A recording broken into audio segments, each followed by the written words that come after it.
That's good because then otherwise you'll just make everybody deaf. Yeah. We don't want that. We want actually people to actually hear what you have to say. I'm chewing the last of my Hoth. I'm having such a fucking go of it the last word. Do you have this every season? Yeah, but I've never had this shit. That's why, like... Sinex. Vicks Sinex. So Vicks send the check. There is no check. They have to send something. We're promoting them. They should send something. But I believe in this product so much that this one's on me. So you're going to send them multiple checks. Oh, dude. They're like, this guy bought our product. I'm going to buy a lifetime supply of this shit. It is so fucking good. He bought cases, but for some reason he keeps sending us checks. I don't understand what the deal is. Are you trying to get up on me? Yeah, get some height on there. Oh, it's over. You're like a gargoyle. Man. This table's low, though. Oh, Now I got to make sure you're against frame still. Yeah, you're good. I'm good. You're good.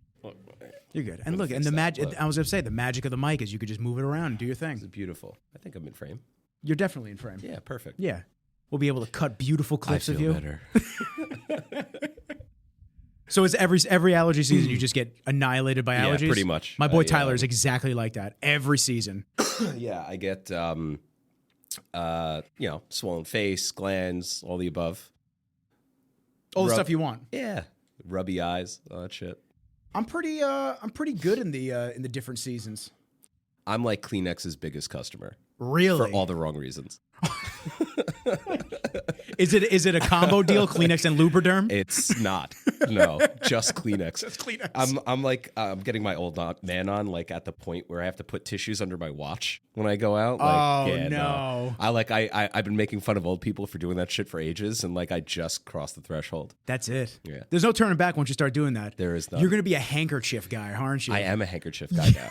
right in the pocket square. Right, but like I'm looking for like throw up green colors to match the mucus. That's good. I feel like Because I feel like the people that don't match the color of the mucus to the actual handkerchief, right?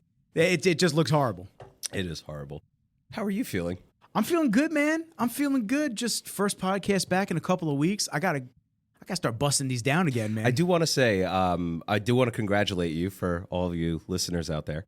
I do want to congratulate you, Nick, on all your success and knowing you, from the CCP days and watching all you've accomplished. Really, congratulations. I appreciate you for real. I do. Yeah. We got a long road ahead of us. It's just the beginning. Just getting warmed up, as I always say. Yeah. We got to keep being. I just put Terrence Ruffin. He's one of the big names in bodybuilding. I just put up one of his clips from his podcast with me months ago. I finally have a couple of people that are just trying to help out and get some clips out. Mm-hmm. So I'm sending them the episodes. They're cutting clips up for me. So I put one up this morning, and the biggest thing that I took away from that podcast with him was always being a student. Yeah. And I think that's huge for me. Obviously, it's huge for you and the multiple ventures that you go through. Yeah. You're not just in one field, you're in many. Right. Well, the common misconception is like academia is relegated to just school. It's not. It's fucking everywhere. Everywhere. You look anywhere, you can learn something. I mean, how many business deals and how many sit downs with business professionals or even just regular people have taught you life lessons? Everything. It's not just a cookie cutter thing that this is the way you learn it. This is the way you have to do it. You get the experience from just being in life, the game. That's exactly right. So I appreciate you. It's been quite the journey going from, and I say this to everybody because I went from sales. Well, prior to that, I went from retail to B2C sales to B2B/B2C with you guys, and then right to doing my own thing. Mm-hmm. And no one kind of prepares you that, you don't get a check every Friday anymore. Right. Yeah. Like if you're not performing, there's no money. Right. Like there's nothing that comes in. Yeah. So it was culture shock for about 3-4 months there. Look, entrepreneurship isn't for everyone. You sit around and collect a paycheck. You can get very comfortable in a predictable world. But, case in point, I'm a student of the recession, right? So in 2007 to 2008, watching real citizens like struggle to find work because they all got laid off, and trying to raising capital in a recession was just impossible. But you see real people lose grip on like what that predictability feels like, because now they have no income, they've got no paycheck, they've got and they've got real financial issues. So working for yourself is really not for everyone. But again, I think the real thing to consider is the fact that just because you're cushy and comfortable in a job, getting a paycheck doesn't mean it's going to be there forever, and you're always at somebody else's, I guess, will. Is that the right way to phrase it? Yeah. I think that's a common misconception that a lot of people don't understand, which is, I mean, right in. I mean, it's perfect. It's for years I thought that was kind of the way to be, and not that I wouldn't start my own thing at some point and work for myself in theory, but I always felt like if I was working for a company, a Best Buy, an Apple, something. If I was working for the company, I'm safe, I'm secure, I'm good. Right. But then as you grow, you start to realize that not so much, because if there's a restructure, Best Buy went through 2 restructures when I worked there, and then filed for bankruptcy. I had no clue thereafter. Yeah. No clue what a fucking restructure was. It scared the shit out of me. I was like, what does this mean? Am I going to lose my job? Like, what is this? Yeah. And then I jumped to Apple, and then Apple, it was right before Steve Jobs passed. So I started working with Apple when Steve was there. And then all of a sudden, culture changes happened when Tim Cook came in. Right. And then it was like, what are the new positions that they're creating? Yeah. There's always shifting going on. So it was a learning experience to me that, even though you're in corporate America, you're not safe. And the same goes for when you work for small businesses in your town, in your state, whatever it might be. The trick is to learn that nothing is safe. You know, you work for yourself, you work for somebody else. You're always susceptible to something. But working for yourself, again, isn't for everyone, but for those that it is for, it's got its advantages. Like making your own hours. Oh, amazing. Listen, man, I know you like the golf. You like the golf. You could work it in there. I have not hit a snooze button in like 15 years. It's amazing. It's amazing. I love that. Yeah. I do love that because there are definitely certain mornings where I wake up and I don't have to be at the office right at 9, 10 o'clock. Right. And I just wake up. It's like 7:30, 8. The dog rolls over, looks at me. I go, you know what, man? Since I moved into Huntington Village especially, it's like, you know what, man?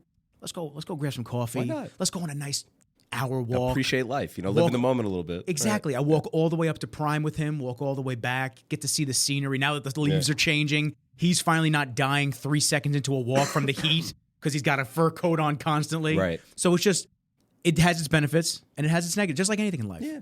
So I want to get to you. Okay. Because you're what did Shrek say? You're like an onion. He got multiple layers. I'm simple. My world's got multiple layers, but for me, I'm a pretty simple guy. So where did you start? I mean, because obviously I know you from CCP, from when I was working sales. Shout out Casey, shout out Wayne, Ray, everybody over at CCP. Love the team. Don't leave Anthony out; he'll be upset. Listen, I was gonna say Anthony. Him and I with button heads. I love Anthony so much.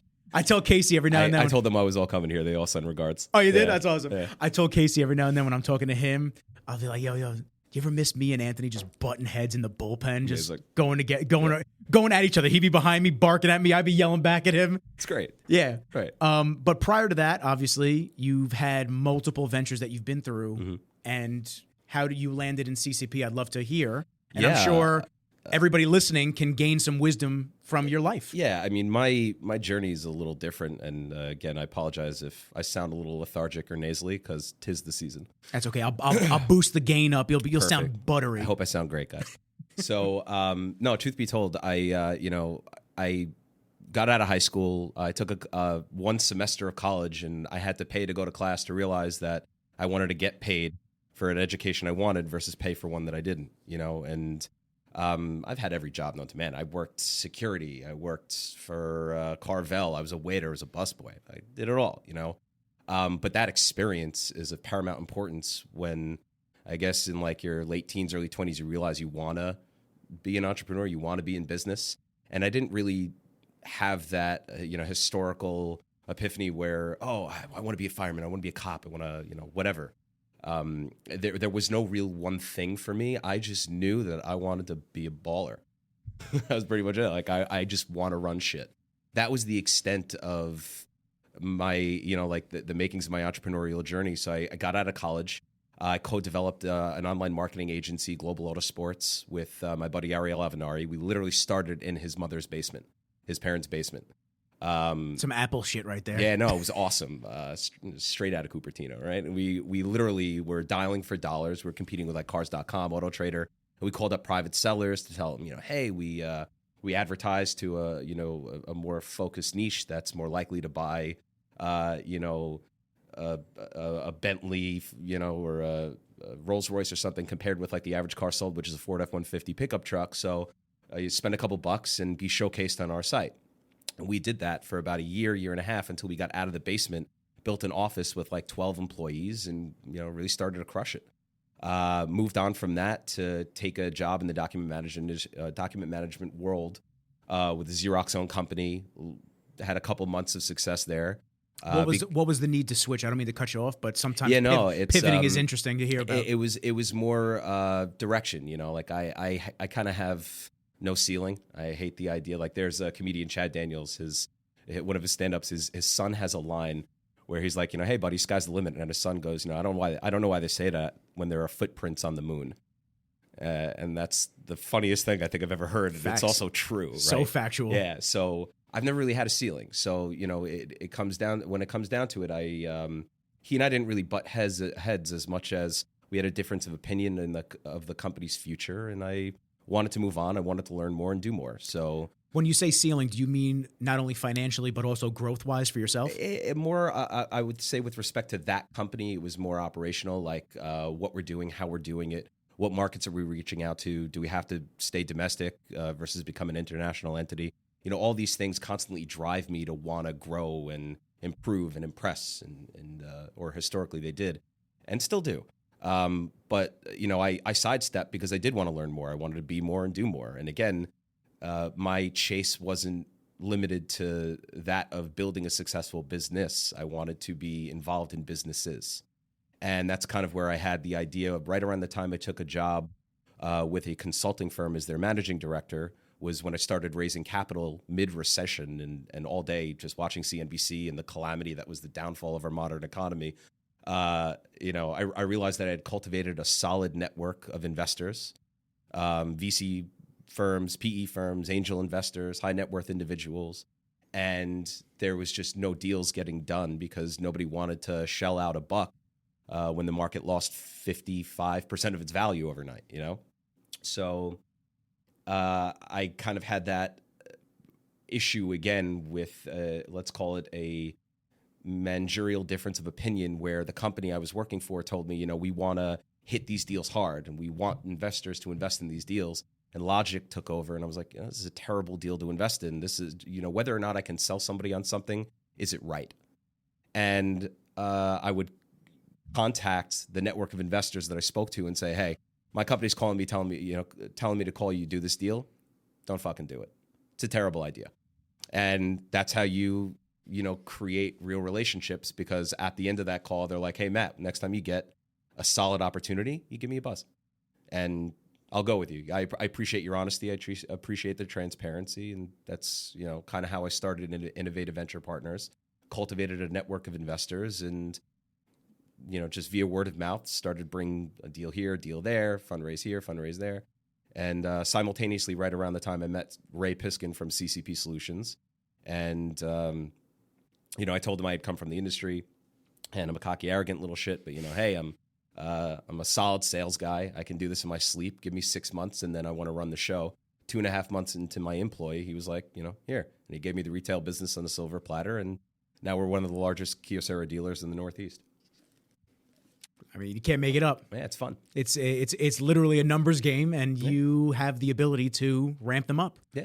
And not everybody can do that. It's not an easy thing to do, and that's kind of something that I like to talk about. It seems and sounds easy, but it's something that does take time, practice, and a certain way. You know what I'm saying? Like you have to be good with the gift of gab and being able to actually cultivate relationships, because there are so many people that hit the mark on so many areas of business, but they don't network well and they don't cultivate those relationships. And that's actually kind of something I wanted to just rewind real quick. So as you were gaining this book of business and speaking to all of these high net worth individuals and high ranking officials throughout different companies all over, networking plays the biggest role into that and creating that book. So, I mean, were you always just easy going with that? Did it always just come to you? Did it something that you had to work at? Because you're a likable guy, so it's pretty easy. I make friends. That's a thing, and I love people. I think there are a couple characteristics that really come into play. One is you have to be fearless. And secondly, you can't ever take no for an answer. I'm fortunately both things. I have no problem failing because it's the predecessor to success. And I love people. So when somebody tells me no, I say, no, you mean yes. Let me tell you why. That's kind of my MO. And it's fun, you know. Like I think people just organically are all after the same thing. We want love. We want food, water, shelter. We want affection. We want success. Everybody wants to be empowered in some capacity, and I just try to empathize as best I can and give people what they want. That's huge. Huge. So we're at CCP now. Mm-hmm. You're running CCP on the retail side of things. Yeah. And obviously Casey Gerhardt is one of the heavy hitters at the company. Anthony, everybody that we just mentioned. Well, quick sidebar, you know, Casey just did that outing, which we attended. I'm not sure if you'd spoken about that in any capacity, but what an outing. What an outing. It was phenomenal. I have not spoken about it. I haven't done a podcast since. So this is the first time in memory of Jesse, Casey's brother. Unbelievable outing. I mean, the vendors, the actual golf club. I played there once before. Yeah, Stonebridge is a good club. Great club. Had a great time there. But I've never seen so many people at a golf course in my entire life. That was just insane. Fire trucks, food trucks, just fucking awesome. It was dope. It was awesome. It was pulled together perfectly. I know Casey was talking to me a couple months before. He was nervous. He's like, I've never done this before. It'll all work out. And it did. It definitely did. It went off without a hitch. I mean, it was like 17 hours of shooting, and it was incredible. I was wiped for the next 48 hours. Where can you go anywhere else in the world and play golf, cornhole, get wasted, have an auction, have a raffle? It was a whole day of nonstop fun. It was incredible. How was Ray with that closest to the pin shot though? Oh, he was awesome. All right, and a shout out to Ray Piskin. I'm sure you'll listen to this eventually. The fact that he literally was wearing a sport coat, he came in his little twinkle toe shoes, threw a ball down, paid $20 for charity, and then stuck a ball closest to the pin when people have been trying to do it all day. And in brighter light in the middle of the green on one shot before any of the lights went on. And no golf glove. No, he doesn't need one. No, right? No, he's got the calluses of a man that's hit so many chip shots that he's just ready to go at all times. It was awesome. His hand is the golf glove. He's just ready to go. Casey even said he's like, I love Ray. He's a great dude, but as soon as he stuck that pin, I was like, oh shit, just it's like an elevated love that I felt for that guy. It was an amazing event. Casey already gave me the date for next year's, so I will 1000% be there again. Excuse me. Oh, you're good, baby. Yeah, no worries. Listen, we're real here. We're real here. I love it. Fuck allergies, man. We out here. We're battling the elements. Allergies suck. At least we didn't have like the fake winter. Yeah. You know how usually going from summer to fall to winter, we usually have like the fake winter.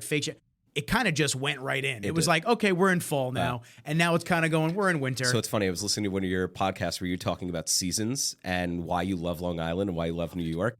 I cannot agree with you more. The idea that everything dies for 6 months and then comes back to fruition 6 months later. And they come back as babies. I love it. I love it. Having seasons keeps you versatile. Yeah. It keeps you on your toes. You got to prepare for shit. Life conditions it might be nominal, but it's awesome. Yeah, I don't know. I put up a clip from my boy Zach. It might have been Zach's podcast. So I put up a clip from Zach's podcast. He was amazing guest. Mm-hmm. I put up a clip of him just talking about how he's leaving Long Island. Yeah. It got like crazy traction on TikTok. Like a lot of my clips definitely do get traction. Right. I've got a couple of 2.9 million ones. I've got a couple of 800,000, 50, this and that. But his got 400,000 as of this morning. Nice. Of him just talking about leaving Long Island, and it was such a either people love it or hate or it. they and hate there's it. No in between. And I'm like, listen, I get why the hate, because you grew up here, you're used to it. Right. You always feel like the grass is greener on the other side. You always think that if I move to California, if I move to somewhere with nicer weather, Florida, Texas, life is just going to be better. Nah, bro, same bullshit everywhere you go. Right. That honeymoon phase of it being a vacation place. Right. When you first dies move there, down very quickly. It goes quick, man. Right. Especially when the bills start to be the same. The U.S. dollar might go a longer way in some places throughout the country. Like, I have property in Florida. I don't know if I told you this. I bought a bed and breakfast down there, which hopefully I'm getting rid of shortly. But regardless, you go down to like Pensacola, the Panhandle, the dollar goes a long fucking way down there. Oh, yeah. And the people are extraordinary. But that gets old really fast. Yeah. You want a little excitement. You need a little city fucking garbage around you to feel like you're back home. I mean, as a local, I can say that. I need it. I need that smell every now and then when I go into the city. I just need to just drive by and smell some garbage. Smell a Subway in the summer when that heat really hits it and it just bakes everything. And you go, there's nothing like it. Right. You need that nausea to appreciate like the good smelling things like rosemary and exactly. Then when I come back onto the island and I go to 110 or rare 650, and I'm like, oh, is that time? Yeah. Amazing. So yeah, I mean, I couldn't agree more with locations, and obviously, I talk a lot with a lot of different guests, and everybody is from either different areas or they live here and then they move away and they come back. I don't know. It's a different vibe. It's a different beat here. Yeah, I mean, look, I travel a lot, and you know, I've been to probably, I don't know, like 35, 40 countries. I've you know, been all over the States, and the world has a lot to offer. But at the end of the day, there's something, you know, there's something really enjoyable about coming home. Yeah, you know, and granted, I'm only home like a week out of the month, but it's still the place where I go to reset myself. And I have an office in the island. I have a place in Queens. You know, it's nice to have, you know, call it a sociological foundation, just like people around you, family around you. You know, most of my family lives in Great Neck at this point. And grew up there on the border, Great Neck, Little Neck, like Queens, Long Island. But I love the area. I love it over there. I think the idea of having, you know, a common clay of people that you can come back to at any given point in time is what signifies home. Well, there's no other place in the world like Long Islanders and New Yorkers, man. There's no other place. I talk to the Monster Energy team from the UK all the time, and just the differences and how we speak about things. Yeah, shout out Camilla. I was talking to her, and she's one of the managers of the team over at Monster in Britain, and we were going back and forth. We met in LA for our last shoot with Rain, and we were just the differences between us and how we speak, the food differences. Like she told me something. It's called a Yorkshire pudding.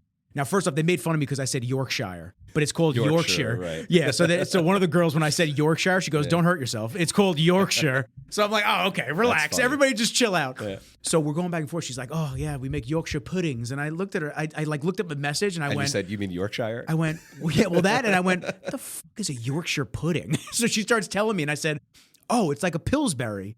And she just goes, "I Googled it and I don't know what a Pillipsbury is." And I'm like, "Oh my God," I'm screaming. Called it a Pillipsbury. Don't hurt yourself. I said, "Oh my God, it's Pillsbury." So it's just, I love to travel. I love to experience different cultures. My boy Jay is on the podcast all the time.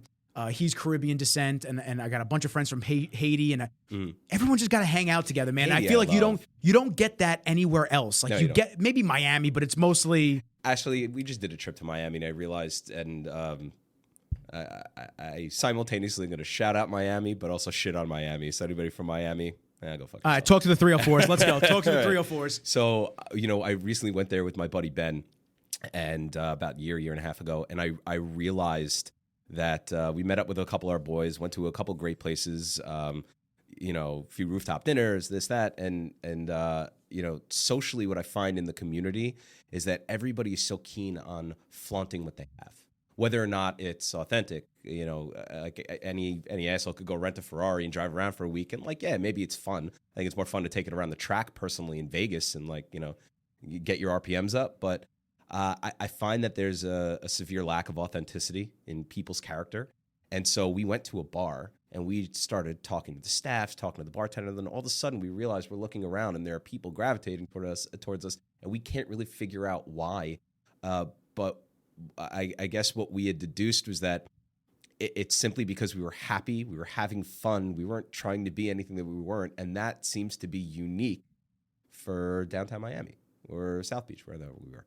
And I wish that you know, you brought up a point about like the discussion points about leaving Long Island, right? It's either one thing or it's the other, you know, kind of like politics. It's red or blue. You know, there's no in between. You can't decide that you're in the middle. Right. The idea of leaving Long Island is either good or it's bad. Well, why does it have to be one or the other? And I think because we all participate on so much of one side of the coin or the other, we lose a lot, you know, of potential experience as a result because we're so busy battling each other. For what fucking purpose?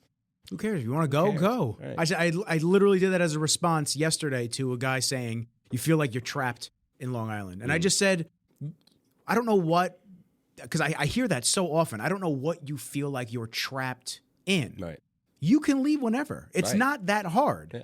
Theoretically, the hardest part is getting a new job somewhere. Penn Station's 35 minutes from here. You're good. Super easy. Right. We have JFK, LaGuardia, Newark. And I kind of stated all that. I said, you know, I don't know if it's because we're so accustomed to just things being a little easier in terms of the grocery stores, convenience stores. Just everything is so within arm's reach. We don't have to, like North Carolina, we don't have to drive 20 minutes, 30 minutes that way to go to like the only gas station or the only, if you're not living in a city area and you're more in the suburbs.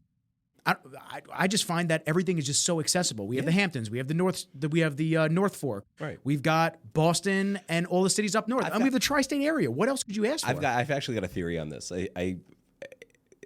Well, work with me for a second. My theory is, give it to me. I don't think generationally we have a real struggle.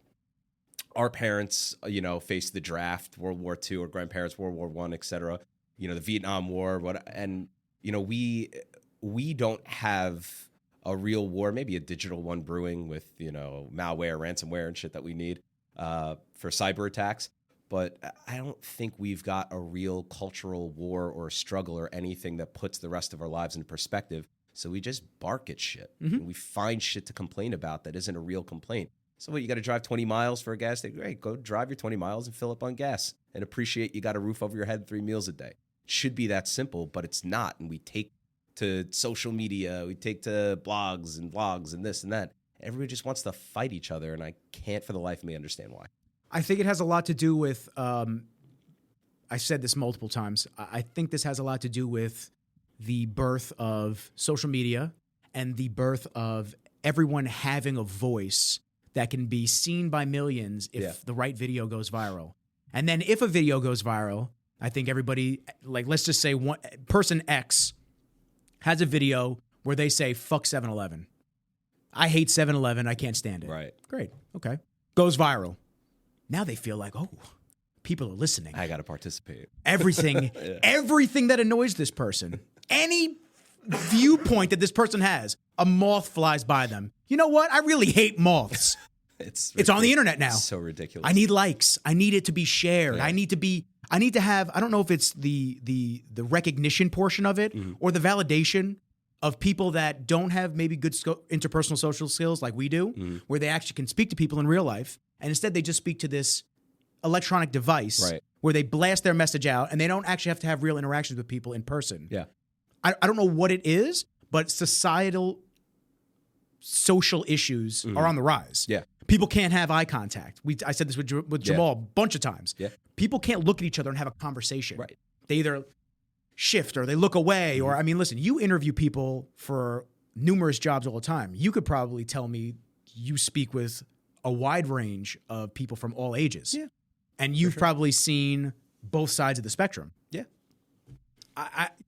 Like I said, I think it has more to do with everybody wants to be famous. Everybody wants to be heard and seen. And what they're trying to be heard or seen on doesn't have to make sense. Right. It doesn't have to mean anything. They just want a platform. They just want a platform. Yeah. They just want to, listen, some clips that I put up on TikTok, some clips that I put up on Instagram, are they all diamonds? No. But it keeps the content flowing and it makes people interested in seeing the full episode. Right. Whereas I have one guest talk about a 15-second topic and then people get riled up. Right. Oh, what? Why don't you go listen to the whole thing and you'll see that we dive into the actual topic. It's not just everybody else that just puts a 15-second clip up and then leaves you in the wind. See, I find that that idea so time consuming. That's why I have no social media, no Facebook, no Twitter, no Instagram, no TikTok, no Snapchat, nothing. I can't do it. I find my relationships are that much more authentic. They're meaningful. But think about the time that I save, like so much time. So much time. I ask people, average screen time. Let's see what average screen time is. For the record, I just discovered that like a year ago. I didn't even know that was the thing. But it's crazy how much of our lives we invest into this. But then on the flip side, you could also, make a mirror comparison, like it's entertainment. So I watch movies, I watch television, mainly because I'm an insomniac. I guess in theory, it's kind of the same thing. It's just unfortunate that what occupies so much of our time is the battling, the back and forth bullshit. Like, watch a video, move on. I get that. But I had said, oh, Jesus Christ. Daily average, 10 hours and 21 minutes. Shut up. Swear. You see that? Go in there. Dive in. Oh, man. But you also have to remember 13 hours and 16 minutes on Sunday? Yeah. That can't be right. That probably. You got to realize I just sit there and I comment at people on TikTok and shit like that. My following on TikTok is way bigger than my following on Instagram. Wild. But if I didn't need to have all of this shit for work, for my videos, for the podcast, stuff like that, I would be in your situation. I wouldn't have any of it. Yeah. I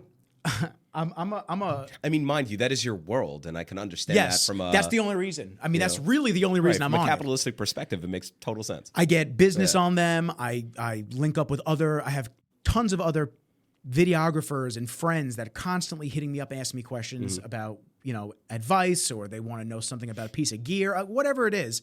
I try to help out where I can. And then obviously we have actual phone calls, text messages. Yeah. So it adds up very quick. Yeah. Am I proud of that number? Absolutely not. So let me ask you a question, because you do so much interviewing, and I feel like we should flip the script a little bit, So let me ask you a couple questions. Ask me. So you fell in love with the notion of production when? You decide you want to be in production as of when? Like, was there a moment? Was there that epiphany you had? I had zero interest in ever using a camera. None. Never anticipated I'd be doing what I do. The way that I got into all this, which has been discussed on way earlier episodes, so I'm always happy to retouch it for new listeners and whatnot. The way I got into this was I was 270 pounds pre-diabetic back in high school, and I dropped to 190 in a summer from 10th to 11th grade. For those who can't see Nick, he is beefcaking really hard right now. I'm guys. thick with like 3 C's right now. I got to unthick myself. I really do. I got to unthick. It's going to be a long. You look great, man. Thank you. It's going to be a long winter. I look good when I got my Spanx on and my corset on. Everything's tight. So basically, I competed twice in bodybuilding in 2013, 2014, and I became friends with a lot of professional bodybuilders through Bev Francis Powerhouse Gym. Just like you with networking. Became very cool with a lot of people. I think mainly because I'm just authentic, and I'm just. If the energy and the vibes match, I'm there. But if they don't, and someone's an asshole or something, I'm good. Like, I don't want to. I'm not going to willingly spend my time on, for, or with somebody that isn't, number one, appreciative of the time that we're spending, right? And just a genuine individual. Just not in the cards for me. And you can find all those things there, I guess. Yeah, you could find a very wide plethora of humans and individuals at that gym. Sure can. And gyms in general. So I wanted to start a YouTube channel. I wanted to start a YouTube channel where I can not only give advice to individuals on training and what I experienced as a natural athlete competing in a league that doesn't test for steroids. Right. And I wanted to just talk about my struggles, what I've gone through, and then have these people come on. Because if you've ever been to a fitness convention, the lines to speak to one person is wild. Out the door. It's wild. I saw one in Vegas. I couldn't walk in because it was. It's insane. So just to have 3 minutes, if you're even granted that. Now I shoot with Kai Green a lot, so I get to see he really does take his. If I don't tell him we got to move on, he'll spend a half hour, 45 minutes with one fan. Oh, that's awesome. He's an awesome individual, but you have to tell him because the line is around the corner. Right. You're like, we gotta keep going. So people wait all day just to get that maybe minute interaction with this person that they idolize from a magazine, social perspective, or from the stage, from competing. And it could be a number of things at this point. It could be just the person's a complete package. You love their physique, you love the way they train, you love their personality and the content that they put out. I need to meet this person, and they're going to be at X expos this year. I'm going to go to this one. A lot of people don't have the money sometimes to travel to these expos. So I wanted to sit down because I have so many friends that are big names and just talk and interact with them and get questions from people. And like, if you're a fan of my buddy Arash, when he was still living in New York, Arash was one of the best classic physique competitors ever. If you wanted to ask Arash a specific question, you have a little guy, because I don't have a huge account, and I don't care how big or small my account. Dude, I got 32,000 followers on TikTok. To me, that's like nothing still. I don't even care. Like, I'm a little fish. But people can still interact with me and get to these people. Right. And ask the questions that they want to ask. Right. Arash, what do you think about eating fish this many weeks out? What do you think about cardio? Just getting a different perspective from these people that you either see their video that they put on Instagram where you don't get to interact with them, or you just get to see them compete where you don't get to interact with them again. Or you went and shook their hand for 1 minute, and that was it. That's the only interaction you got with them. So what do you find the most rewarding element of what you do? Well, so it started out like that, and then I asked my dad to get me a camera for Christmas. He didn't get me anything for my birthday. He said, I want to get you something for both. And I said, you know what? I'll get a cheap camera. I said, I'll start doing some vlogs and stuff like that. And he just goes, okay, cool. Got me the camera. Nice. I started messing around with it, learning a little bit about how to do it. And then my ex-girlfriend at the time asked me for a video at the gym. She said, you could practice your editing, this and that. Cool. Did a video for her at the gym. Then the supplement company started hitting me up. Then the athletes started asking me, all my friends. Right. So it turned from me wanting to be, technically speaking, on the other side of the camera to I'm cool with being behind it. Yeah. Because now I get to showcase amazing people, companies, physiques, this and that. Right. I think I'll give you an example of what I love, the things that I love to hear when I do. There are so many videographers. There are so many photographers. So to stand out, you have to truly have your own style. You have to be really good with your clients and customers. And you just have to always be a student like we started with. Right. There's always new techniques, always new pieces of gear, always new something to learn and to advance your career forward. So what I get the most joy out of is when people spend a good chunk of change on bringing me out to shoot for their company, shoot videos for them, whatever it might be, when there's a return on that. Because in retrospect, that's really what it is. It's a business for them as well. Value in what you do. There's an ROI. Right. So they're not just bringing me out and spending this money just to have fun. Right. Like, that's great, and I appreciate that. But I also feel like most videographers don't think like that. They think that, oh, yeah, we're going to create a banger video. Nah, bro. You are there to raise awareness to this person's business, physique, to increase their sales for coaching, to bring more traffic through their door, to raise awareness for a new product that they've created. There's a reason they brought you in. Right. And you have to make sure that they understand the deliverables that you're going to give them, that there is some type of a plan in order. You know, there's so many shoots for years that we just went with the flow and like that was it. Now I do shot lists, man. Yeah, but by proxy, I'm sure you learn along the way what to do and what not to do. You learn a lot on the way. Right. And there's a lot of people that I never had. There are a lot of people that ask me questions, which I'm cool with. I don't mind sharing some knowledge as long as sometimes it just eats up my time. And I just tell people, I'm like, yo, I'm not trying to be an asshole. Yeah. I don't have time for this. Yeah. I can't sit here and walk you through content that you need to make, gear that you need to purchase, how to get clients or price. You got to just, I'll help you here and there. You got to manage time and expectation. I get Exactly. I got to worry about myself and what I'm doing. Right. So you asked what the most gratifying thing with what I do. My end goal, which isn't even an end goal because it's just something that I want to continue from, I want to shoot movies. I want to shoot productions, like real big productions. I want to be a director of photography, and I want to be the guy behind the camera shooting and have my team create the vision for the actual director. That's what I want to do. Interesting. But my buddy Anthony, who I've been doing videos with recently for his construction company, we've been documenting the process of some of the jobs that he has. So what they're doing in terms of refinishing basements because there was a flood, or what they're doing for reworking an entire kitchen. And since then, I think he's got a couple of $100,000 jobs that he just reeled in from seeing the ads that he's running from the videos. Yeah. And I think he just signed like a couple of $1 million house that he's building from the ground up. For him. That's what I love that. Yeah. Because I love making money. And I've told this to clients before. I love making money and I love working with great clients. But if it's a waste of time for both of us, I don't care what I'm getting paid. Right. It's not worth it. I could spend my time doing something else. Yeah. So in reality, the money is great, but I'll get 10 other jobs. Yeah. So time is of the essence for all of us. So when I hear that there's a big return on things that we planned out, that we shot, that we did, I love it. Yeah. Impact. I love that. Impact. Yeah. And then listen, the podcast too. The podcast, I don't make any money on the podcast. I just started talking to people about endorsements for it, sponsorships and whatnot. Right. This podcast should have been sponsored by Vicks Sinex Severe, but it's not. I'm just using it because it's incredible. But shout out Vicks in case you want to hit up our boy Rizzles. Vicks, send the check to my man, but then he's going to send it right back because he's just going to buy the entire stock out. I'm going to buy 3 lifetime supplies. That's it. Can't get enough. It's so good. Saving my life today, guys. Go out and get your Sinex. I swear, there's no plug. Nobody's getting paid for it. Nobody's getting paid for this shit right now, but we should be. We're getting paid for this, or at least to have them send us a case, and I'll just keep it on the table. Yeah. So the podcast is a really good passion of mine. I love sitting down with amazing people. I love sitting down and just speaking about stories. Yeah. And there's a lot of people that hit me up and they're like, I'd love to come on the podcast and talk about some things that I've gone through in life, but I feel like I'm not famous or I'm not well known enough. And I go, I don't need famous people.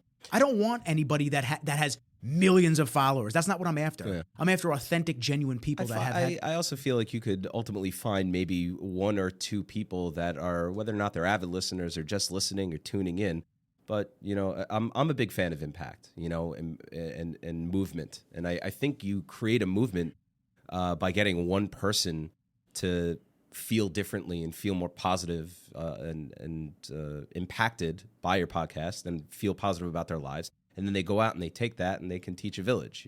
I don't necessarily think you need 50 million followers. You don't need to be Kim Kardashian. You need to impact one person that becomes the next Kim Kardashian. Why not? No, I agree wholeheartedly.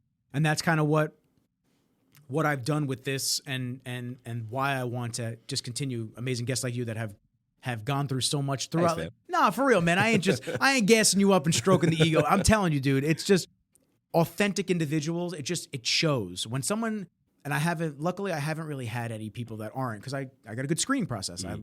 I won't have people on that I don't like. So it's like when I can sit down with somebody and they can shed light on certain things. You gave your whole background of stories and growth and networking, just the start. And we still have more to talk about. Mm-hmm. That could have helped somebody that's going through the same shit right now. I hope it does. Building a company in their basement. Who the hell knows? This gives people something to look forward to. Life goes by quick, dude. Yeah. It goes by quick, but it also goes by slow. And we have so much more time left to do amazing things. So when we can cultivate the mindset and have people understand that they're not alone if they're going through a struggle, right, or that there are dark days and there are days that suck, but you'll get better and the days will be fine at some point. Yeah. It's peaks and valleys. Yeah. I tell this to a lot of my buddies all the time that go through shit with work. One of my friends constantly has issues. He's on top of the mountain and then he's on the bottom of the fucking valley. And it's so cyclical with him. And I try to tell him, like, dude, you got to just batten down the hatches. At this point, you've been dealing with it for years with the industries, different industries he's been in. Yeah. But you got to understand, man, those shitty days make the good days that much better. Right. Always easier said, Without question. It's very hard to stomach, losses and defeat and stress, but you're absolutely right. The life requires balance, but yeah. That's all I got on the subject. I think you go with somebody else. You know what I had on my mind is one of these rain drinks. Go grab one. I'm going to. Yeah, which one do you want? I don't know. That's fine. You got the orange dreamsicle. Orange dreamsicle. You got the white gummy bear, which is pineapple. I am trying orange dreamsicle. Shouts to Rain. First and foremost, I always love shouting out Rain for numerous reasons. Drank them way before I started shooting videos for them. But oh fuck, that's delicious. That's good, right? Oh wow. But I'm not gonna lie, that caught me by surprise. It's really good.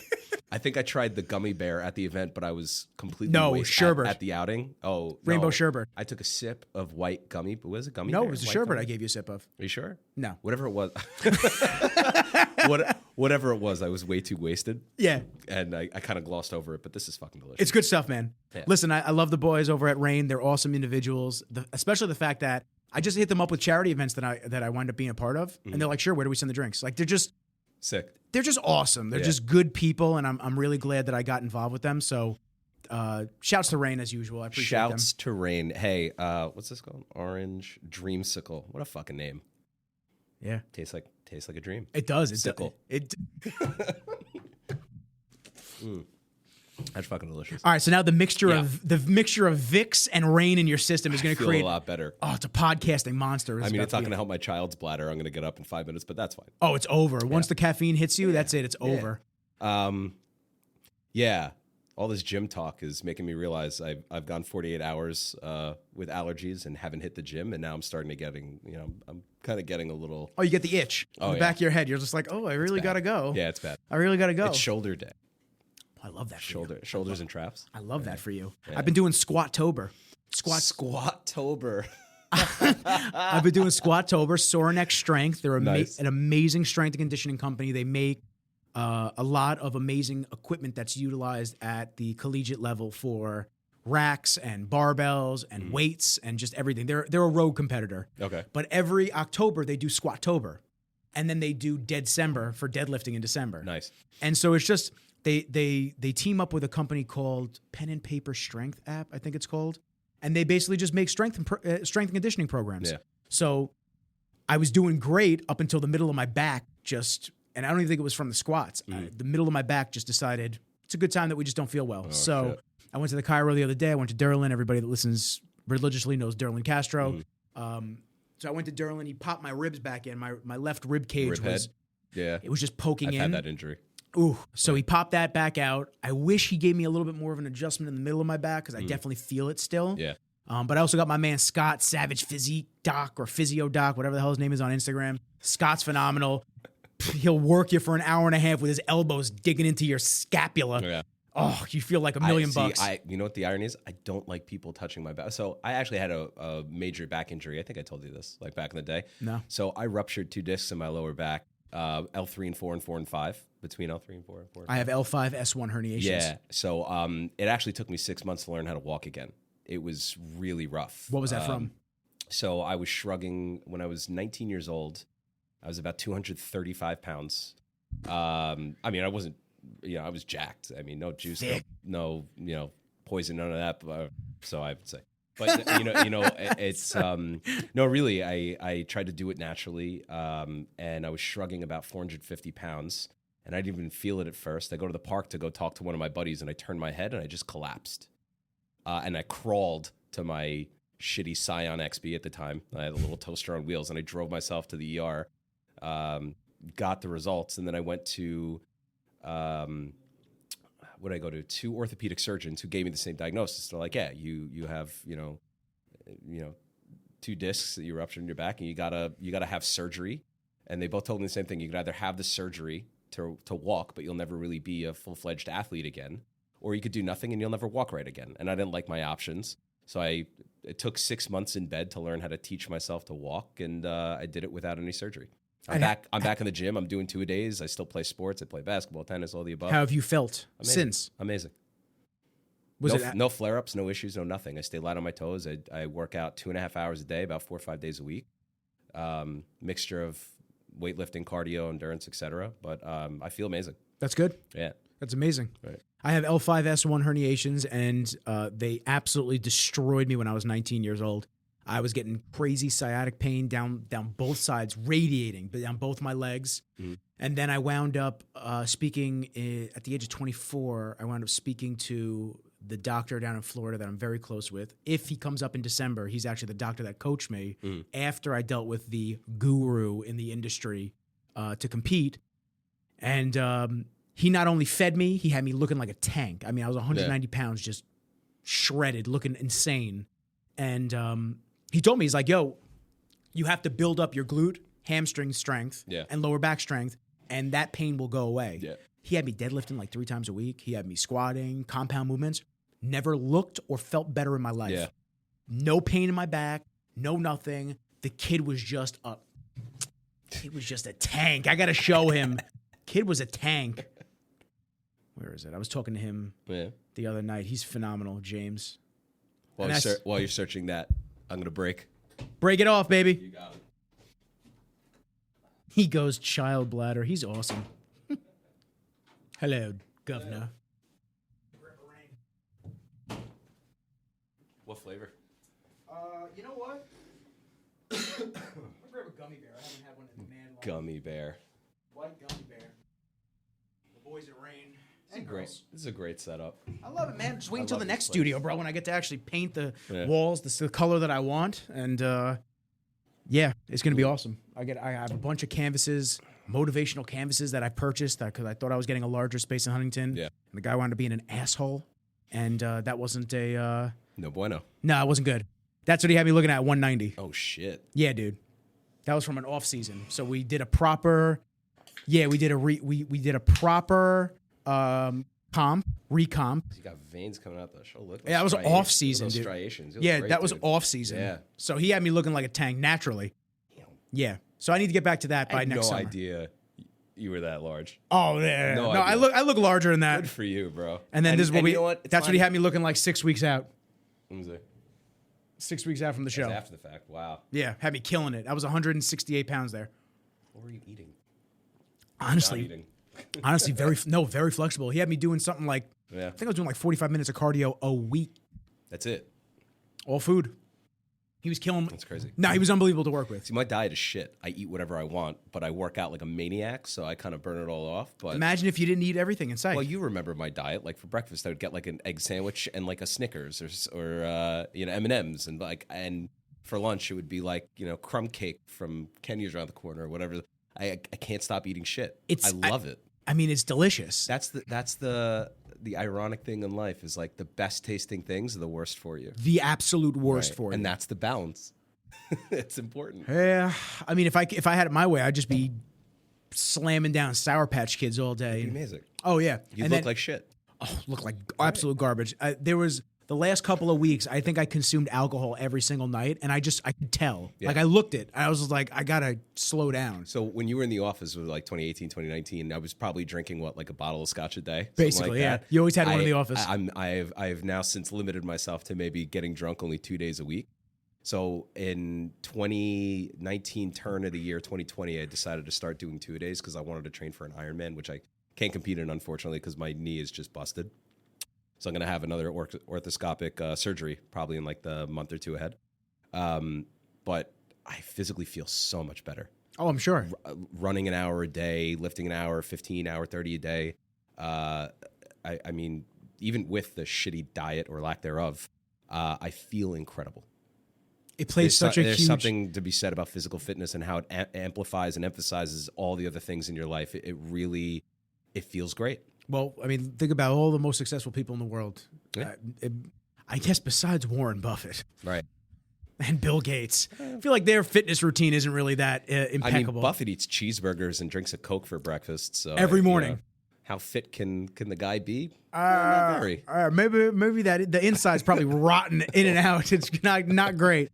But I'm afraid to know what my liver looks like for sure. But I mean, listen, you've scaled it back, so it regenerates. Give it a couple more years, and it should be back to when you were 23. Look, my liver's either made of coal or diamonds. It's like it's one or the other. There's filtering everything out. Just amazing.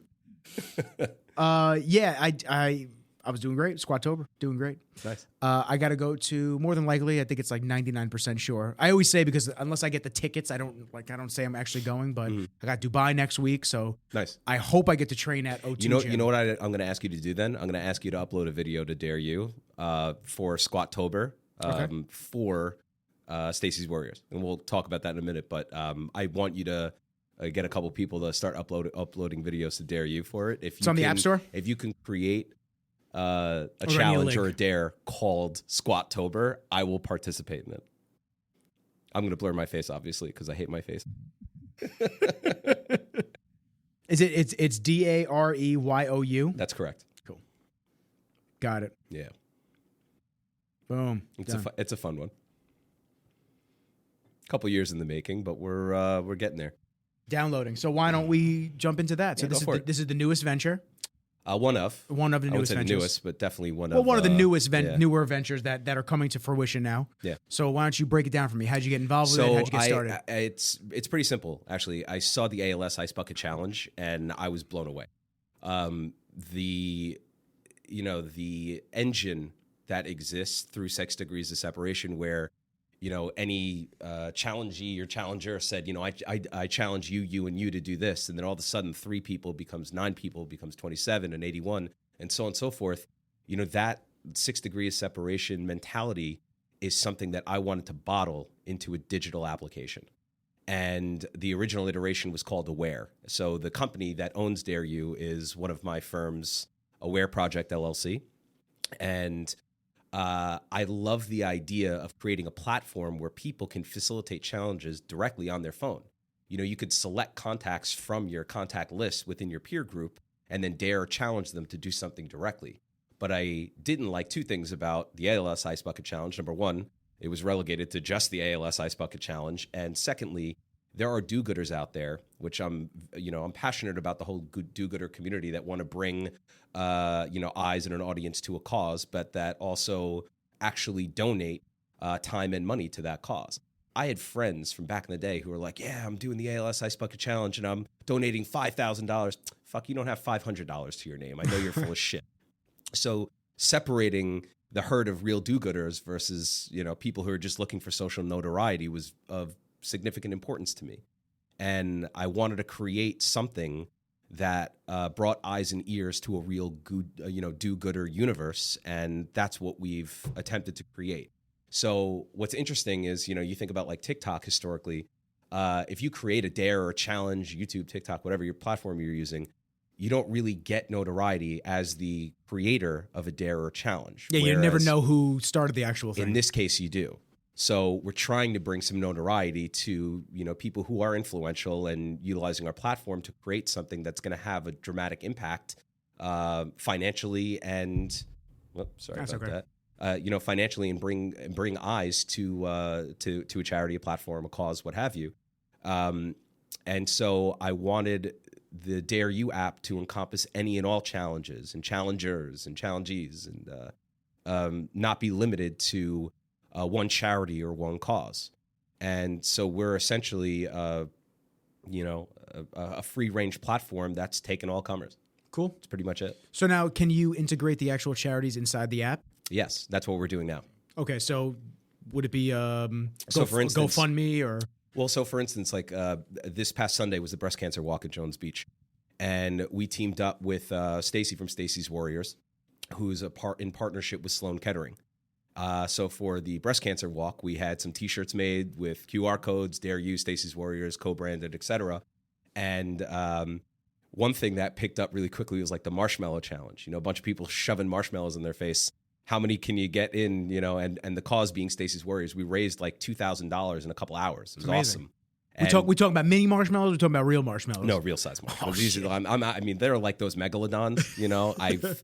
I've only seen them in movies. But if you came to my house and my hot chocolate cup in January. I don't know why they make those gigantic marshmallows if they don't make those gigantic fucking graham crackers. That's what they should be doing, is like a s'mores contest. I'm just saying. Yeah, you're right. I would be a customer because I'm a fat fuck. I'm thinking big. I'm thinking big marshmallows. I'm thinking I need it in the hot chocolate, a vat of hot chocolate. Oh, it'd be amazing. Cadbury makes those like duty free sized, those big ass bars. Yeah, like yay big. My mother, actually, she was cool. She used to bring those back from her travels all the time when I was a kid. But problem is, I'd eat them because I was a fat kid who liked chocolate. Me too. Am I not going to eat that bar? Of course. No, I'm going to eat the whole fucking bar in one sitting. Why would I wait? Yeah. Oh, I'm going to delay my gratification of eating the entire bar for another day? No, I'm going to eat everything right now. Of course. One sitting. So segueing back to this, the challenge specifically for whatever the challenge is, the marshmallow challenge, the push-up challenge, this, that, it's all right now gearing towards Stacy's Warriors because we wanted to, for Breast Cancer Awareness Month, create a sprint to raise them awareness and raise them money. And we just started this past Sunday, and we're going to, slowly but surely start to incorporate additional charities and additional causes. So I'm good friends with Rich and Mike K from Pink Tie. Shout out to those boys. And, we're onboarding them as an additional charitable platform who are also, breast cancer centric. And, we're hopefully going to be in discussions with a few unnamed, just for non-disclosure reasons. I'm not sure if I can actually divulge. Cool people. Yeah, whatever. Cool people. Cool people say cool people. We're gonna, slowly but surely start to onboard local charities and hopefully geographically and organically grow outward. See what happens. That's amazing. It's a great app with a great cause, and that's what you want. You want to raise. Unfortunately, the attention goes to some of the negative shit on the internet, like we were just talking about earlier. And the bantering and the back and forth and the my side is right. Really, what we should be doing is rallying around causes like this, rallying around things that help people that are going through shit. So now I'm not going to lie to you. The nature of the app, DareYou. Yeah. I mean, it's just as scandalous as it sounds. I mean, people are going to get hurt. I don't want that. By the way, this is a disclosure statement. No lewd or inappropriate behavior or potentially harmful behavior. We mean that. So keep that for OnlyFans. Different app. Like case in point, we did like a belly flop challenge. You know what really gets people watching videos, squeamish videos, when people, popping a pimple, scare someone, popping a pimple, belly flop, people getting hurt, things that make it those organic reactions where you see something in society that makes you really like react. Yeah. You couple that with a good cause, good people, I feel like it's just a recipe for success. And again, it's not meant to really monetize anything. I'm not after the cultivation of this app for money. I want it to do good. I want it to have an impact, and I want it to, create a new movement of that do-gooder mentality. Multi-faced. Yeah, pretty much. Yeah, you can have fun, but you're also doing it for the positivity of the raising. Well, that's what I loved about Ice Bucket. The ALS Ice Bucket Challenge created what, like 150 million in a month or 2 months or whatever it was, and that was all via YouTube. I mean, it was extraordinary, and it created awareness. It created money, and a couple buckets of ice water on your head never really hurt anybody. I was fascinated by it, and I wanted to bottle that.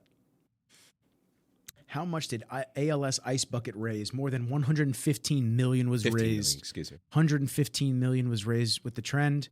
And the ALS Association said it is funding 130 research projects in 12 different countries, as well as 40 potential treatments that are in development. It's incredible. It's fucking awesome. It's awesome. Listen, my dad has MS, so I'd love to do something with MS related. Done. Start doing something like that. Done. That'd be amazing. I have to introduce you to Marina. Marina has been a guest on that. She's a good friend of mine, phenomenal individual. She told her story. She got a double mastectomy, so breast cancer especially is huge for her, and raising awareness in terms of you're not alone as a woman if you have to go through something like that. She opted for it because she kept getting biopsies. Right. Everything kept coming back negative and benign, but it didn't matter. She was tired of being a pincushion because she had the mutated BRCA gene, so she just decided to just opt for the double mastectomy, and she talked about pre, during, and post-op on the podcast, and it was rough, man. Yeah. So I just think raising awareness in that aspect also helps, and having someone who has gone through it to be a spokesperson for you. So so my Aunt Gail was diagnosed about 14, 15 years ago. She beat it. She had 5 nodes removed, and then she was on tamoxifen and all these drugs that are really challenging. And it was really hard for her. Now it's back. Her cancer came back, spread to the bones. With whatever details that I won't overemphasize, but it's terrible. And the fact that I think it's 80+% of all patients, all cancer survivors, it comes back. It's brutal. Money awareness and care and concern, creates solutions. And I'm a solutions guy, that. Yeah. I love the idea of bringing eyes to a platform that's trying to, actually improve the quality of people's lives. It's that simple. Love that, man. Yeah, man. So and besides that, I mean, you told me how to download it. I know we already said it. Mm-hmm. Just DareYou on the App Store. Yeah, well, the App Store, DareYou. Is that the only social media you have?